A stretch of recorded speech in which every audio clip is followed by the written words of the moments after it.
सूरज और चांद ग्रहण या ग्रहण ये अल्लाह की निशानियों में से एक निशानी है। जैसा अल्लाह ताला बताता है थोड़ी देर के लिए मैं इसको बेनूर कर सकता हूँ, उसी तरह मैं इसको हमेशा के लिए क़यामत के करीब जो है बेनूर कर दूंगा या इनको बेकार कर दूंगा।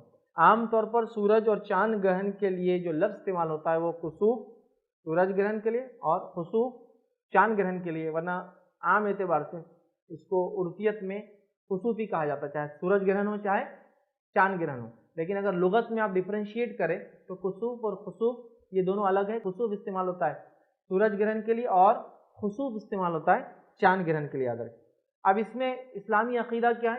इस्लामी अकीदा देखिए बहुत हाईली साइंटिफिक अकीदा याद रखिए, ये साइंसी अकीदा है। इस एतबार से साइंटिफिक अकीदा याद रखिए कि पहले ज़माने में लोग सूरज और चांद ग्रहण के बारे में बहुत कुछ अजीब व गरीब अकीदे रखते थे। क्योंकि मेरा लेक्चर मुसलमानों से है, मैं आप लोगों से खिताब कर रहा हूँ, मेरा लेक्चर बरादरान वतन से या नॉन मुस्लिम से नहीं याद रखें, तो लिहाजा मैं अपना अकीदा बताना चाह रहा हूँ। किसी को ये चीज़ ऐसा लगे कि उनके खिलाफ है तो मैं माफ़ी चाहता हूँ, लेकिन मैं उनके खिलाफ नहीं बोल रहा हूँ, मैं हमारा इस्लामी अकीदा यहाँ एक्सप्लेन करने की कोशिश कर रहा हूँ, ठीक है। तो सूरज और चांद जो ग्रहण जो होता है याद रखिए, इसके बारे में लोगों के मुख्तलिफ अकायद है, मैं मुसलमानों की बात कर रहा हूँ। इतने अजीब व गरीब अकायद कि लोग सूरज और चांद ग्रहण होता डर जाते थे। ठीक है, डरना चाहिए कि अल्लाह की निशानी खत्म हो गई, लेकिन वैसा नहीं डरते थे। उनके पीछे बहुत सारी बदअकीदगियाँ, मतलब इस्लामी अकीदे से हटकर बात होती थी जो कि अनसाइंटिफिक भी थी और अनरिलीजियस भी थी इस्लामिक पॉइंट ऑफ व्यू से, याद रखिए। ठीक है, तो बहुत सारी गलतफहमी होती थी, याद रखिए, उस जमाने में भी और आज भी। हालांकि इस्लाम ने इसका अकीदा बिल्कुल क्लियर कर दिया कि ये सिर्फ अल्लाह की एक निशानी है, ताकि अल्लाह दिखाता है इसके जरिए कि जैसा इसको थोड़ी देर के लिए बेनूर कर सकता है, हमेशा के लिए बेनूर कर सकता है। लेकिन लोगों ने पता नहीं क्या क्या अकीदे मान लिए। जब सूरज और चांद ग्रहण होता है लोग कहते बहुत कसरत से जादू होता है।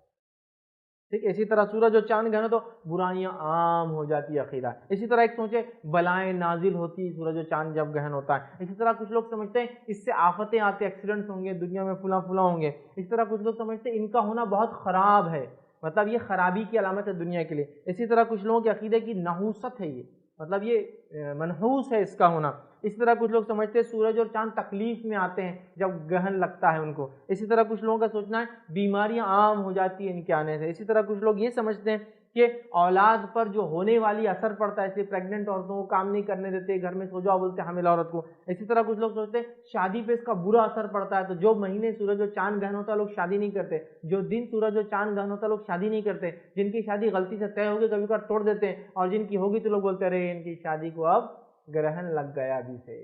ठीक है, इसी तरह जो है फसलों के ताल्लुक से लोग समझते हैं फसलों पे इसका असर होता है, याद रखिए। इसी तरह बर्बादी है समझते हैं, और वगैरह वगैरह वगैरह अकायद याद रखिए। इस्लामिक पॉइंट ऑफ व्यू से, इस्लामी नुक्ते नज़र से, इस्लामी अकीदे के मुताबिक ये सिर्फ अल्लाह की दो निशानियां हैं, और इनसे अल्लाह बताना चाहता है जिस तरह अल्लाह ताला ने इनको नूर अता फरमाया है और थोड़ी देर के लिए बेनूर करता है, अल्लाह रोज़ क़यामत इनको मुकम्मिल ख़त्म कर सकता है। ऐ लोगो होश में आओ, अपने रब की इबादत करो, रब की तरफ झुको, आजीज़ी इख्तियार करो, क्योंकि रब तुमको निशानी बता रहा है कि तुमको जितनी रोशन चीज़ दी गई मैं उसको देखो कैसा दिन में छुपा देता हूँ तुम्हारे सामने, ताकि तुम रब को याद करो कि वो आखिरत से पहले भी, क़यामत से पहले भी सूरज को ऐसे ही ख़त्म कर दें।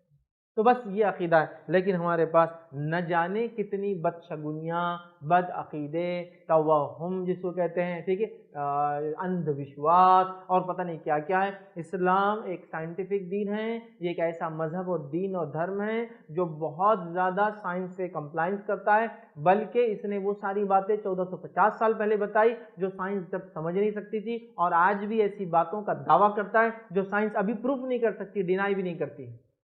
लेकिन आगे जाके साबित हो गया, 1400 साल बाद आज कुछ चीज़ साबित हुई। जैसा कि सूरज के बारे में कुरान ने 1450 साल पहले कहा कि सूरज भी अपनी जगह पर नहीं है, सूरज भी घूमता है। साइंस कहती थी एक ज़माने में कि दुनिया बीच में, सूरज गोल घूमता है उसके तरफ, फिर कहने लगी सूरज बीच में, दुनिया घूमती है उसके तरफ। इस्लाम ने बोला सूरज भी घूमता है, दुनिया भी घूमती है और चांद भी घूमता है। आज साइंस कह रही हाँ सूरज भी घूमता है, सूरज अपने अतराफ भी घूमता है, क्योंकि 24 दिन में घूमता है वो, और वो देखने के लिए एक्सपेरिमेंट होता है। सूरज पे कुछ स्पॉट्स हैं जिसको आप देख सकते हैं, और उसके अलावा वो कायनात में भी घूम रहा है पूरा ऑर्बिट में, मतलब अपने अतराफ भी घूमता, रोटेट और रिवॉल्व दोनों कर रहा है वो, दुनिया भी करे, चांद भी, सब कर। देखिए तो साइंटिफिक है। तो बहरहाल इस्लामी अकीदा ये बहुत साइंसी अकीदा याद रखे। तो इसने कहा ऐसा कुछ नहीं है, बस ये अल्लाह की एक निशानी है। ठीक है, आइए इस ताल्लुक से कुछ रिवायतें हम देखते हैं। सही बुखारी और मुस्नद अहमद की रिवायत है, और अबू बकरा रज़ी अल्लाह अन्हु फरमाते हैं और कहते हैं کہ ہم لوگ نبی اکرم صلی اللہ علیہ وسلم کے پاس بیٹھے ہوئے تھے، سورج گہن ہو چکا تھا، نبی اکرم صلی اللہ علیہ وسلم گھبرا کر کھڑے ہوئے، آپ اپنی چادر کو گھسیٹتے ہوئے مسجد میں، اتنے گھبرا کے اور جلدی چلنے لگے کہ چادر آپ کی نیچے رہ گئی، تو آپ اس کو گھسیٹنے لگے جو آپ نے اوڑے ہوئے تھے، چادر گھسیٹتے ہوئے مسجد میں داخل ہوئے، آپ نے 2 رکعت نماز ادا کی، ابھی آپ نماز ادا ہی کر رہے تھے، ٹھیک ہے، تو راوی کہتے ہیں اس دوران ہی سورج گرہن ختم ہو گیا۔ یہ گرہن نبی اکرم صلی اللہ علیہ وسلم کے صاحبزادے ابراہیم رضی اللہ عنہ کے انتقال کے موقع پر ہوا تھا۔ لوگوں نے کہنا شروع کر دیا کہ ابراہیم کے انتقال کی وجہ سے آج سورج گہن ہوا ہے، سورج گرہن ہوا ہے۔ تب نبی اکرم صلی اللہ علیہ وسلم نے ارشاد فرمایا، جب لوگوں کو یہ کہتے سنا تو کہا، اے لوگو، بے شک سورج اور چاند اللہ تعالیٰ کی 2 نشانیاں ہیں، یہ کسی کے مرنے اور جینے سے گہن نہیں ہوتے، جب تم انہیں گہن کی حالت میں دیکھو تو دعا مانگو یہاں تک کہ گہن ختم ہو جائے۔ اور دعا سے یہاں مراد جو ہے وہ ہے نماز قائم کرو، اس لیے کہ ختم ہونے تک نماز آپ سے پڑھی، آپ نے نماز شروع کی، جب شروع ہوا ختم ہونے تک آپ کی نماز گہن ختم ہو گیا تھا۔ تو یہاں دیکھیے اللہ کے رسول کتنی بات بتا رہے ہیں اور جو مقصد بتا رہے ہیں، سورج اور چاند اللہ کی 2 نشانیاں ہیں صرف، تو گہن کوئی نحوست، کوئی برائی کسی کے پیدا ہونے سے، کسی کے مرنے سے، کوئی بڑی شخصیت کے آنے سے، کوئی بڑی شخصیت کے جانے سے نہیں ہوتے۔ حالانکہ دیکھیں نعوذ باللہ اگر نبی اکرم صلی اللہ علیہ وسلم جھوٹے نبی ہوتے تو یہاں ایک بہت اچھا پوائنٹ تھا آپ کے پاس اپنی پوائنٹ کو ثابت کرنے۔ جھوٹے لوگوں کو تو سہارا ہے نا، ڈوبتے کو تنکے کا سہارا۔ تو لوگوں نے کہا کہ آپ کے بیٹے کے انتقال سے سورج گہن ہوا، تو اگر نعوذ باللہ آپ جھوٹے ہوتے تو کیا کہہ دیتے؟ آپ کہہ دیتے ہاں ہاں ہاں میرے بیٹے کی وجہ سے ہوا۔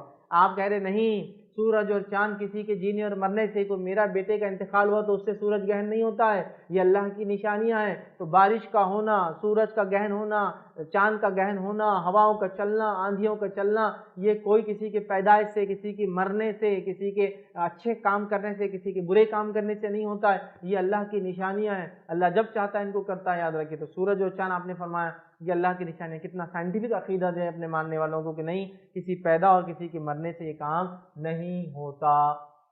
ٹھیک ہے، آئیے دوسری روایت سنتی کے تعلق سے۔ دوسری روایت میں الفاظ یہ، ابو موسیٰ اشعری رضی اللہ عنہ اس کے راوی فرمات کر کہتے ہیں کہ نبی اکرم صلی اللہ علیہ وسلم کے زمانے اقدس میں سورج گہن ہوا تو آپ گھبرا کر کھڑے ہوئے، ہمیں یہ اندیشہ لگا کہیں قیامت تو آنے والی نہیں ہے۔ پھر آپ مسجد میں تشریف لائے، آپ کھڑے ہوئے اور آپ نے طویل قیام اور رکوع اور سجود والی نماز ادا کی۔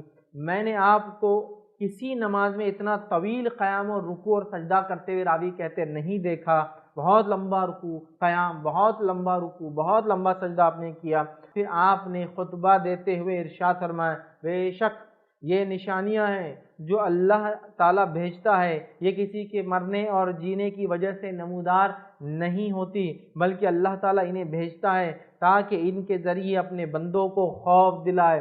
یہ اللہ تعالیٰ گہن کرتا ہے تاکہ اس کے ذریعے بندوں کو خوف دلائے۔ تو جب تم ان میں سے کسی کو دیکھو تو اللہ کا ذکر کرو، دعا مانگو، اس سے مغفرت طلب کرنے کی طرف جاؤ۔ یہ کسی کی وجہ سے نہیں ہوتے جینے اور مرنے سے، یہ اللہ کی طرف سے نشانیاں ہیں۔ جیسے اللہ تھوڑی دیر کے لیے ایک بار اس کو بے نور کرتا ہے، لوگوں قیامت سے پہلے اس کو مکمل بے نور کر دیں گے۔ سورج کی کیا حیت ہے، اس کی کیا کیفیت ہے، دنیا سے لاکھوں گنا بڑا ہے وہ، اور ایسی آگ ہے، ایسی تپش، ایسی لوے اس میں اٹھتی ہے کہ ایک ایک آنکھ جب اس کی تپش ہونے سے بلبلے اٹھتے اور پھٹتا ہے تو ایک ایک جو اس کی شعاع نکلتی ہے، وہ جو پھٹنے سے جو ہوتا ہے وہ لاکھوں ایٹامک بم سے زیادہ طاقت رکھتا ہے۔ خالی ایک بار جب اس میں لہر اڑتی ہے نا گرمی کی، وہ جو تیز ہونے سے انگار پھٹتی ہے لاوا جیسے، وہ لاکھوں ایٹامک بم کی اس کی طاقت جنریٹ ہوتی ہے صرف ایک میں، اور کئی ہوتے دن میں اس پہ ایسے اٹیک، مطلب بلاسٹ ہوتے ہیں، اس کو سن بلاسٹ بولتے ہیں، سمجھا؟ اتنی بڑی چیز ہے، لیکن اللہ اس کو ایک دن بے نور کر دیں گا، ختم کر دیں گا، بجھا دیں گا۔ تو ڈرنے کا یہ مقام ہے کہ اللہ نے تھوڑی دیر کے لیے کیا، ہمیشہ کے لیے کر سکتا ہے۔ اس نعمت کو یاد کرو اللہ